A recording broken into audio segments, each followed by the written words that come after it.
Hey guys, and welcome back. So let's continue and start creating the mid-layer map. And so far we've done the large ones, and this is what we're going to be using. And for the other spectrum, for the mid-layer spectrum, I'm going to create a new ocean spectrum node. And the first thing that we have to do, instead of using a grid size of 500, we need to use something smaller. We could go with half of that or even lower than that. In this case, I'm going to use 200. You could use 250, and this is just going to affect the size. So I'm going to copy the grid, ocean evaluate, and let's focus on this area.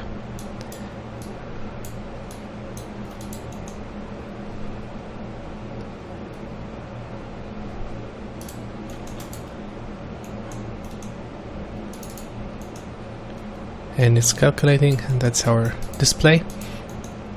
And let's set this back to 500 by 500. And for the grid, we want to use the same size as well for the preview.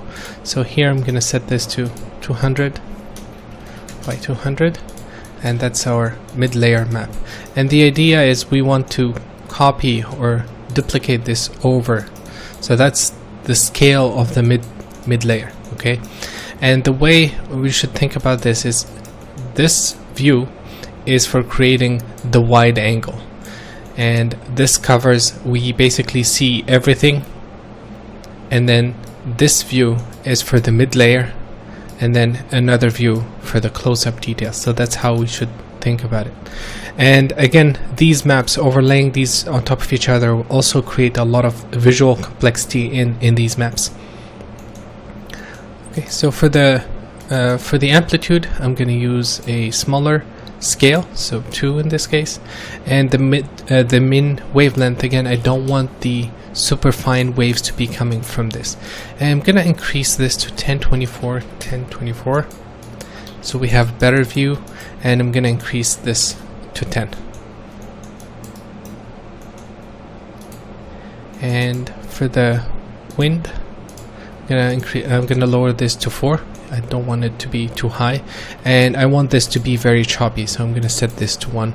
Probably go higher if we want to, but we have to be careful because later on we're going to be mixing these with other maps, so we have to be careful about peaking these high areas, because if we push it too much, the polygons are going to flip. You can see here, that's 2, that's 3, and it started to flip, and that's going to cause a lot of issues with the refraction.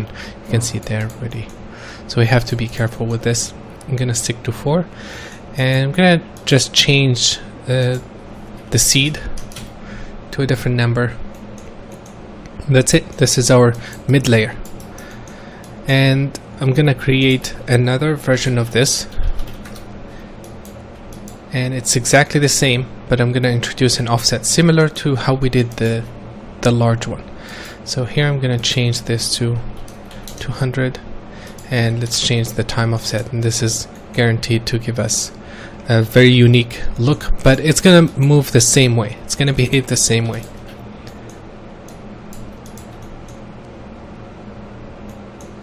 Okay, so let's do this. I'm gonna pick one of these maps, pick one version of each of these, the large one and the mid one. I'm gonna connect that into the preview, and let's take a look. So this is with let's increase the grid. I'm gonna set it back to 500 by 500. Okay, so this is our preview, and let's disable this. So this is the main layer, and let's increase this to 10 as well. Okay, so this is the large, and this is with the mid added. You can see the level of details. Now, I'm not going to spend too much time tweaking these, but I highly encourage you guys to go and do that. And I'm gonna lower this quickly to a smaller number, and what we can do with this is get a much faster preview. So you can see here the ocean speed, the ocean direction, and be able to tweak it to fit whatever look you want, from stormy to all the way to calm. But the thing is, with this approach, because we have so many layers, because we have so many visual complexity, a very easy way, a very quick way to get a calm ocean, an agitated ocean, and a stormy ocean is to increase the increase the displacement at render time. So we can, with this setup, we can easily get quick variation or quick versions of different oceans without having to resim anything. Okay, so this is for the mid layer, and again we're gonna mix these two. For in here I'm just doing a preview, so I'm gonna delete that, and then the last but not least is the fine preview, the highest detail, and we're gonna do the same thing. So I'm gonna create an ocean spectrum node, and we're gonna go smaller in the grid scale. So I'm gonna set this to 125, and for this resolution we want something really high. I'm gonna use 12 here. We could probably, let's start with 11 because it's gonna get exponentially slow, and I'm gonna copy the grid, and I will leave it at this resolution, at this size as well. It's just for the preview.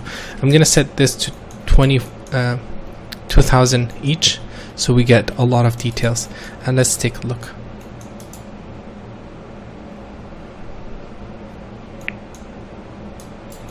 Okay, so that's our high-res maps, and let's tweak the scale. The speed, I'm gonna lower it to 2, and the chop, I'm gonna set it to 1. And what we want from this is a very uniform pattern. We don't want it to have big waves or anything like that. We want to get fine details that are on the surface. They don't introduce any big deformation to the surface at all. And then for the amplitude, I'm gonna lower the scale to 2, and again this value we can always change at render time with this approach. We don't have to recache anything, and that's it. That's pretty much it. The final setting, I'm gonna use 12 for this one, and you can see it's taking longer to sim. And here this node has the ocean evaluate, has a downsample, so it can go and switch this value, but currently it's set to 0, so we're actually getting the full resolution preview, and we can increase this if we wanted to a higher preview.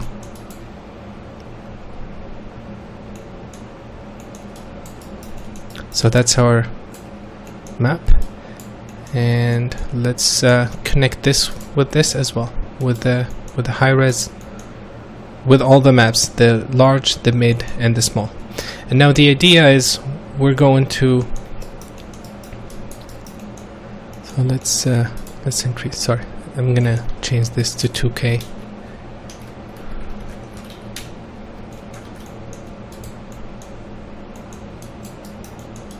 So this is all the maps. And by mixing these two large variation, 2 mid variation, and adding this on top, we can also add some way to change the level of the amount of fine detail, so it's not the same. For example, we could lower the amount of displacement from this fine details based on the height. So whenever we have big cavities like this, we lower the displacement, and then as it peaks out, we can increase that. So we can actually introduce more variation or some variation on this, but we don't have to have 2 of these. You can definitely do that. You can layer as many as we want, and I believe for stormy version you probably want to add another level for the even larger to get, yeah, maybe you can do that here. So I'm gonna lower this so it's faster to compute. And for the large one, if we need a lot of cavities, I'll probably start with something even bulkier. Set this to 9. And then here, the min wave, I'm gonna set it to 1. The scale, I'm gonna set it to 10. That's too high. And then the grid scale, I'm gonna set this to 1000. Let's try 6. And the wind, let's try 5. Let's try 12. Yeah, let's try 15. And so this is gonna give me very big waves. You see here they're chopping too much. If we add all the other maps to it, it's gonna peak quickly, so I'm gonna reduce it here. And now if we add all of this, we're gonna get a perfect stormy ocean with all the maps, with all the details. So it's just this calm, nice ocean, which we could generate more versions of it. If we want to go with a stormy version with bigger waves and things like that, we add another one. So let's take a look at this at full settings, at full res. Set this to 2048, 2048. You know what I'm going to do? I'm going to copy this and call this high res grid high res preview, and this is grid mid res. I'm going to use a switch node, and I'm going to set it to 1 for the high res, and then here I'm going to set it to 500, 512. Okay. And please note that I'm switching between enable and disable this using a shortcut, and I do this very frequently. So if you see me doing things that where the viewport is not changing, please look out for this, or make sure that you check this part here. That I do this very often whenever I have slow processing. Okay, not with the mix, no. This one.